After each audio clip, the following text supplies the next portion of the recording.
I am not gonna lie, the beautiful, beautiful temperatures that we're getting here in central Indiana are making me so anxious. And I am doing my best not to do too much, not to do things that will hurt the plants if we get, like some really bad temperatures, which we definitely will here in March or towards the middle of April, as it happens every year. But today I decided to take my hose link and just install it because the next few days look amazing. I don't see any temperatures, any low temperatures that will hurt my hose if, gets like under really, really freezing temperatures. So I have it out, I'm cleaning it out because I definitely could benefit from having water accessible out here, especially as I am getting rid of things, cleaning things, organizing. I can definitely use some water. But I'm also going to show you my beautiful, beautiful boxwoods that I planted last fall because I'm really, really excited and hopeful that these guys are going to be amazing where they are. You can probably hear all the people working outside. There were a few people mowing yesterday. I mean, we're getting a little bit spoiled, but I know, not to get ahead of the game, but I'm just choosing to do some things that I know that I can get that now, and I don't have to worry, about catching up later when the spring actually gets here. These boxwoods, I mean, they're doing just amazing. These boxwoods are doing so well here, you guys. I installed these corten steel planters last fall.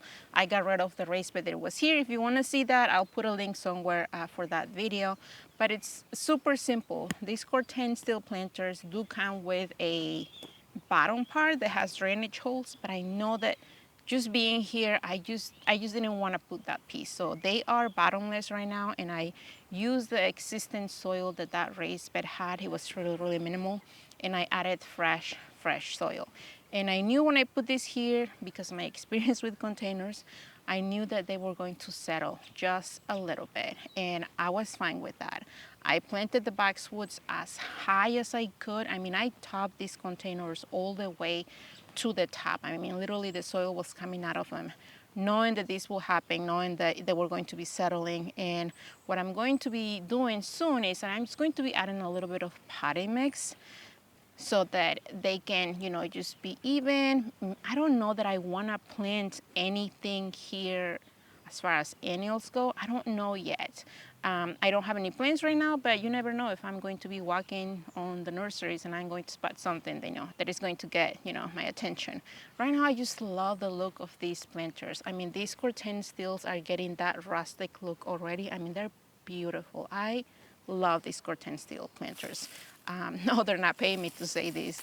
These boxwoods, if you're wondering, are this type I'm going to show you here. I kept the tag on a couple of them because otherwise I'm going to forget exactly which ones these are. And I normally just do 2 types of boxwoods in my garden anyway, but that's what I'm going to be doing today.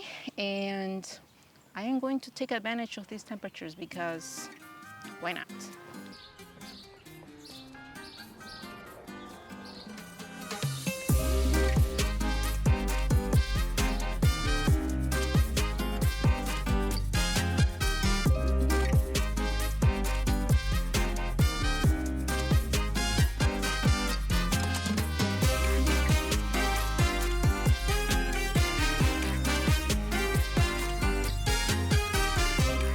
If you're wondering about how brown or how bad they look throughout the winter, well, we're still going through the winter anyways, but this is really how much they got. I don't mind my boxwoods getting a little bit, a little bit of a bronze color. These guys did not do that bad, and I wonder if it was because they are, in containers that are really, really covered all around. I just love how they look, honestly, and I am so hopeful that they're going to be growing here soon the next few years, and they're just going to give me a nice green wall for the winter and also to enjoy during the summer. I have been putting this off for way too long now. I meant to do this last fall before things started butting up, but with the temperatures that we're having, these ANABELLE hydrangeas are starting to wake up, and I really need to buy this guy. She is loving it here. Okay, she's on the east side of the house. It gets morning sun. Right now it's early morning, so it gets morning sun, and sometime after the afternoon she's completely in the shade. So I think she loves it here. I am going to risk it, and the division that I am going to take is going to go on the west side. So it's going to be completely different. It's going to be shade during the morning, and then it's going to be hot evening sun. We'll see how she does. I think she's going to be fine, but I definitely need to get this plant smaller here, because even with these fences that I have here to kind of help the branches stay up, I mean, she just kind of spreads out. And I even have some string here to attach it to the wall over there to just kind of keep things nice. I love it, but she definitely could use a little bit of a division. So that's what I'm going to do right now.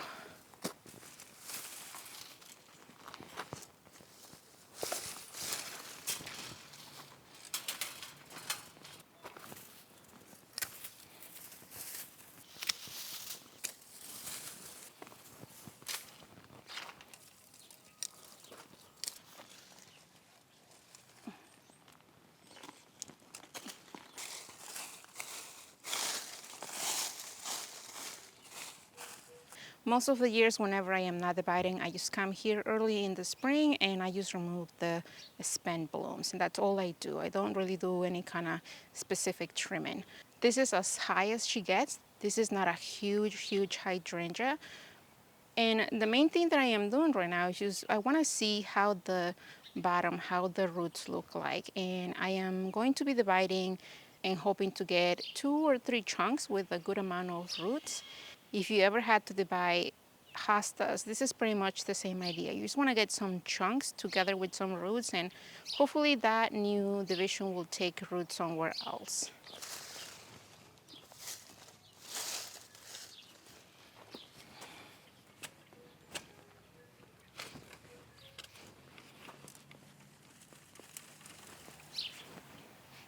The biggest challenge that I have for working in this area is just the amount of gravel that I have.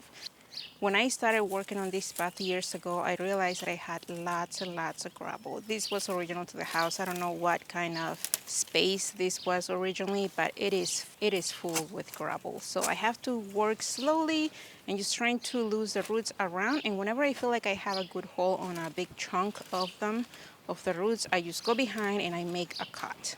That's pretty much what I'm going to try to do for most of the plant. This side that leans towards the path anyways, and I'm going to leave a big chunk on the back, and hopefully that makes sense for you.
Since I am working here right now and I have access to this plant, I am just going to place my small little fences, as I call them. You can find these guys anywhere on Menards or at Home Depot. They have all kinds of sizes and designs. These guys help me to keep plants and even vegetables sometimes in place.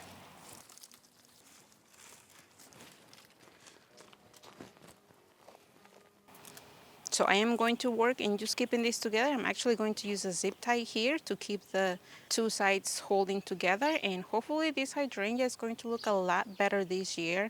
And I am going to be planting, like I mentioned, the divisions on the west side of the house. I'm not going to show you that part, but it's pretty much just like planting any regular plant. I am not worried about adding any sort of fertilizer right now. The plants are not even completely woken up. That's probably going to be something that I'm going to do when they start showing some leaves. And maybe I can show you that in a video. Thank you for being here, you guys, and I'll see you on the next one.